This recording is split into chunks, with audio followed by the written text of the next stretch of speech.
Yo, what's goody yuddy YouTube? This is your boy Remo. I'm back with I'm not back.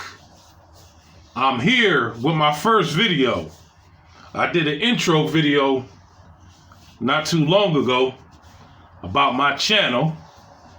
But now here's my first video about getting some coochie on the job. Well, I met the girl on the job and I beat off the job. But anyway, check this out, y'all. This is how it went. Now, this was back in 2007. I was just getting out of a homeless shelter. You know, I was about 26, 27 years old. And shit didn't go right between me and my ex-girlfriend. You know, I was mad at my mom. You know what I mean? So I ended up in a homeless shelter. And while I was in that homeless shelter, they had this program called Project Redirect or something like that. And they help you find a job. They help you find an apartment. And in my case, I needed a job. So, you know, I completed that program. And a friend of mine suggested I get into security.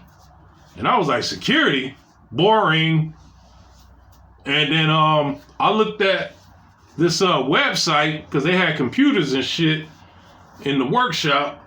And I saw an ad for a security guard. And the money sounded pretty good. And so I looked into it. I put in a resume or whatever.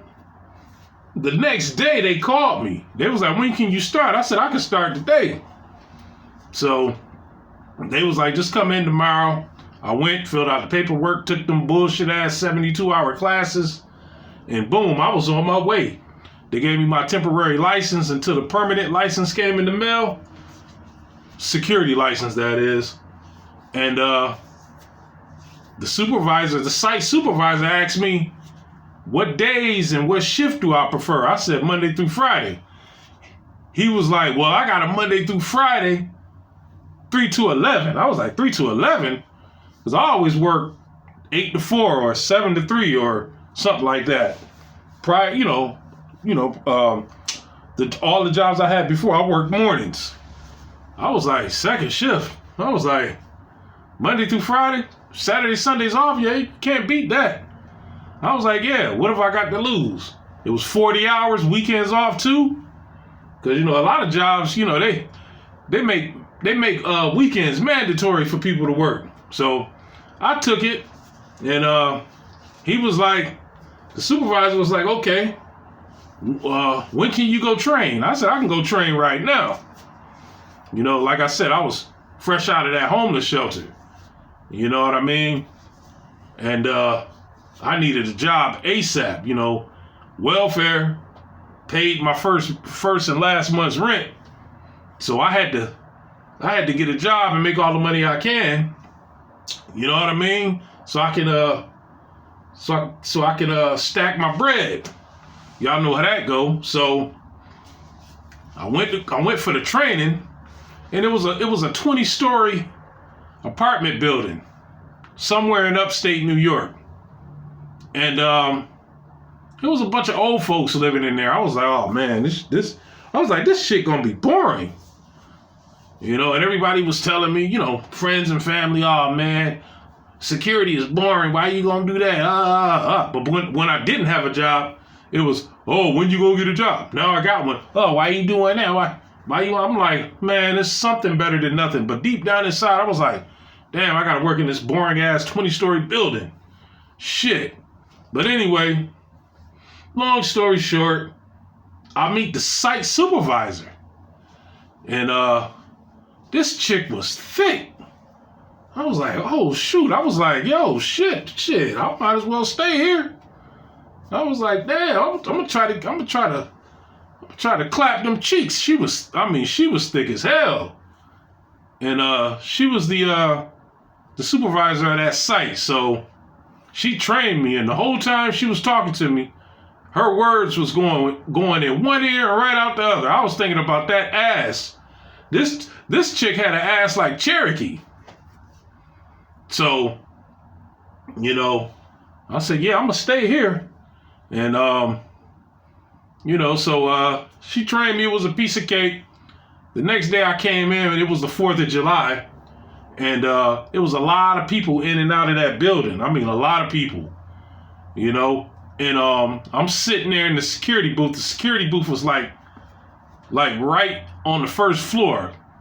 As soon as you enter the building, like it was like off the main hallway. So from where I was sitting, I could see people coming in and out of the main entrance. And so I saw a lot of fine girls coming in and out. See, what it was, a lot of home health aides had clients that lived in that building. And most of the home health aides were chicks my age, you know, in their 20s, 30s, and 40s. I was in my 20s back then. And them chicks was drop dead gorgeous. I was like, oh, shoot. I was like, shit. You know, I'm starting to feel this job. Time used to go by fast. You know what I mean? And I'm like, oh, okay. You know, I'm flirting with chicks. They flirting with me. You know, most of them got husbands at home. I'm like, well, shit, okay, all right, yeah, I like this. So then one day I was doing a tour, and I think I was up on the 10th floor, and I smelled some soul food. I was like, man, somebody throwing down. I think it was on a Sunday I had to work. I think I worked overtime on a Sunday, and I was like, somebody throwing down. And so I get back to the security booth, and I'm seeing people come in and come out with plates of food, go in and come out with plates of food. So then the next day, same thing. It was on a Monday. People going in and I'm like, damn, people, I'm like, where are they getting all this food from? And so I did a tour again. I get to that same floor and I see a dude getting on the elevator with a plate in his hand. And I was getting off. I said, yo, man, where you getting that food from? He was like, oh, Miss So-and-so sell plates. And I was like, word? I was like, oh, okay. You know, I'm funny about other people cooking and stuff. Not everybody clean, you know? And so I said to myself, I'm going to just order me some McDonald's or order a pizza or something like that. I think I was going to go to McDonald's on my lunch break. Well, we didn't get no lunch breaks. What I would do is I would sneak to McDonald's because, you know, you ain't supposed to leave your site. That's called abandoning your post if you don't have proper relief. But I used to do it all the time. I ain't give a fuck. You know, I wasn't about to starve on the job. So one day I was going to go to McDonald's. I think the next day after that, I was going to go to McDonald's or something like that. And before I could leave, I see this fine chick dressed up as a home health aide come in. I mean, she looked just like Mary J. Blige, so we just gonna call her Mary. She looked just like Mary J. Blige, except she was thicker. And so she went in, and you know, I was flirting with her, talking with her and shit. And she came back down with a plate. And so I'm like, oh, you went up to such and such house to get a plate? She was like, yeah, that's my mother, and this plate for you. I was like, what? Now, there's an old saying that food is the way to a man's soul or a way to a man's heart or whatever. So she gave me that plate. I opened it and I looked, man, it was rice, turkey wings, macaroni and cheese, nigga, cornbread, nigga, collard greens, man. And it was hot too. It was piping hot. It smelled good.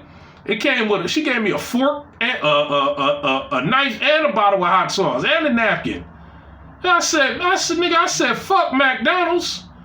I said, shit. I said, how much you want for this plate? She was like, nah, that's yours, the test. I was like, yo, I was about to go to McDonald's. So I gave her like $7. I was like, yo, shit. I said, here. She was like, nah, that's yours. I'm telling you, that's yours. I was like, well, I said, what apartment your mama stay in? I'll give it to her myself. She told me, nigga, I ate half the plate. Nigga, I was full. I ain't do no tours that day. Nigga, I was stuffed. And so, her mom came down and was like, did my daughter give you that plate? I said, yeah. I said, that food was good. So I gave her the $7 or whatever. And me and her became friends. You know, me and her mom, me and her became friends. Like I would see her every day when I got to work. You know, that was my chat partner. You know, me and her used to talk about old times. You know, I used to ask her questions about growing up in Georgia because she was from Georgia. You know, we became real cool. You know, and I would go whenever I would go to the public market or to the farmer's market, I would buy bundles of collard greens, you know, corn on the cob and this, that, and the third, and I would give it to her mother. And I would just give it to her. And I was buying plates like shit, damn near like every other day. Shit. Nigga, fuck McDonald's. I was like, fuck the pizza parlor, fuck McDonald's, fuck all that bullshit fast food. Shit. And then I'm helping support a black woman who's trying to run a business out of her own apartment. You know what I mean? I said, fuck all that other bullshit. I said, this food is food for the soul. Why not invest in my people? But anyway, me and her daughter, Mary J. Blige, every time she would come see her mom, we would talk. So we became cool. I mean, real cool. And so we became so cool that we started doing more than just talking. Next thing you know, she was coming to my house. And, you know, she was coming to my house. And next thing you know, she started coming to my house at night. And this, like I said, this woman was fine. I mean, she was stacked. And all my stories got surprise endings. So I'm going to give you the surprise ending and the update on old Mary. You know, she came to my house one night and I had a bottle of gin. Back then I used to drink. I had a bottle of gin. And she was like, go to the store and get me some ginger ale. I said, ginger ale? She was like, yeah. She was like, I drink ginger ale with my gin. I said, oh, okay, all right, bet. And so I went to the store, got her some ginger ale. I came back. She was in a nightgown. I was like, oh, shoot. You know, I was like, okay. So she was like, what movies you got? And at the time, I had just bought Full Metal Jacket. I think it was the 20-year anniversary of Full Metal Jacket or something like that. And I said, you ever saw this movie? She was like, nah. She was like, I ain't never seen it. She was like, she was looking at it. She was like, this looks like some stupid army movie. I was like, nah, it's good. I said, trust me, if you don't laugh, you can smack me.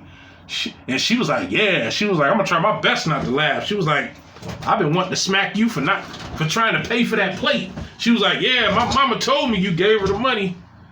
And I told you didn't have to. She was like, yeah, I'm going to try hard not to laugh so I can smack the shit out of your ass. I was like, okay, all right. So, nigga, I put the DVD in. You know, at the beginning when they was shaving their head, getting their hair shaved bald, right after that scene was over, as soon as Gunnery Sergeant Hartman or whatever his name was started yelling at them, yelling at the new recruits, she bust out laughing. I mean, she was rolling. I mean, she was rolling. She was trying not to. I mean, this chick was laughing so hard she was crying. She had tears in her eyes. I mean, I was laughing too. I had saw the movie before, but it was her first time seeing it. She was like, wait a minute, rewind that. We couldn't get past the first 5 minutes because she kept telling me to rewind it. Especially the part where he was like, do you suck dick? And he was like, no, bullshit. I bet you could suck dick through a garden hose. No, what'd he say? He said, I bet you could suck a golf ball through a garden hose. She was rolling. She just did not stop laughing. I mean, we couldn't get past the first 5 minutes, I'm telling you, because that's how bad she wanted to keep rewinding it. That's how funny it was. So once she got comfortable and was laughing like that, that's when I knew I had her. I said, yeah, I'm about to beat this coochie up. So you know, and then the more she drank, the more she laughed, you know, and then eventually we got past the first 5 minutes and then she was laughing again. You know, that whole recruit training, boot camp or whatever they was in, had her just dying laughing. Those first couple of scenes, she was laughing. The next thing you know, I was in them drawers, boy. I was tearing it up.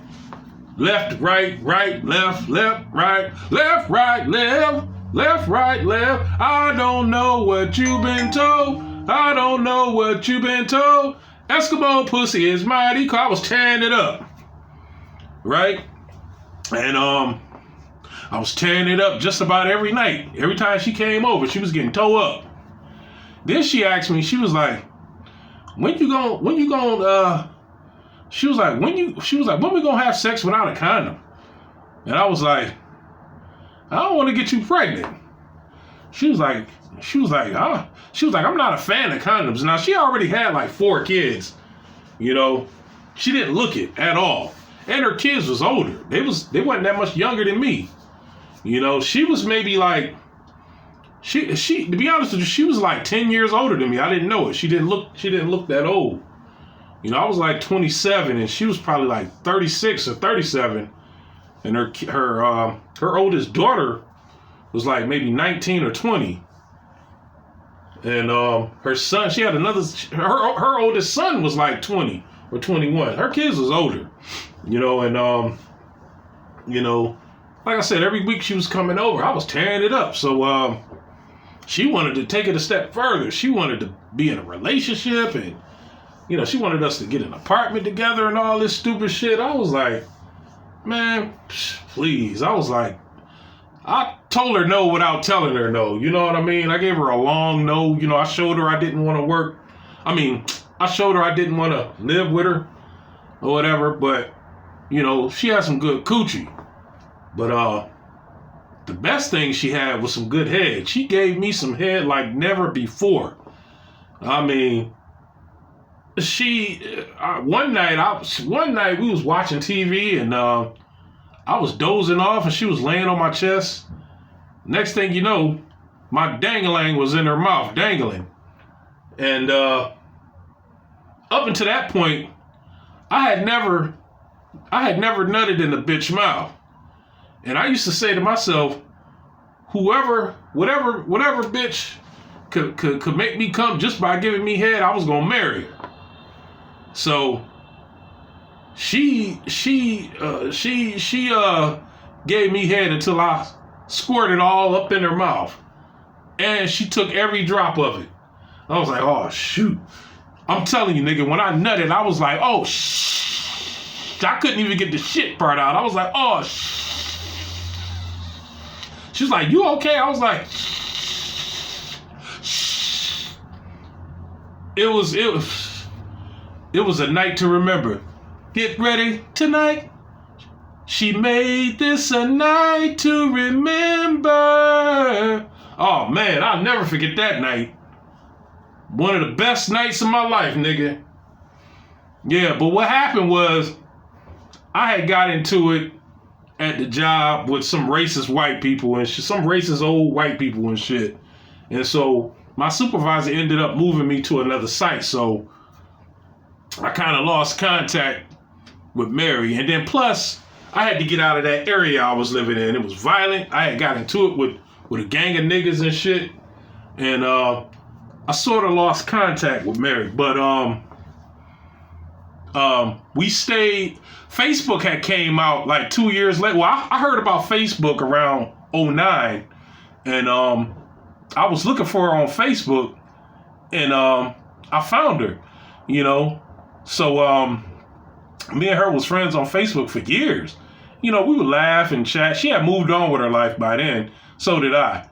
I was still doing security, but I was at other sites fucking other hoes, which I'll tell y'all later on down the line. And so here's a surprise ending. Every now and then I'll see how she was doing on Facebook. I'll shoot her an inbox. I'll shoot her a message in her inbox. But about a year ago, I hadn't heard from her in a while. So I had looked on her page. And I noticed she had lost a lot of weight, but she still looked good or whatever. I was like, oh, she must be working out. So then about a month later, I had saw a picture of her and her kids on Facebook. I was scrolling on my timeline. I saw a picture of her and her kids. I was like, oh, okay.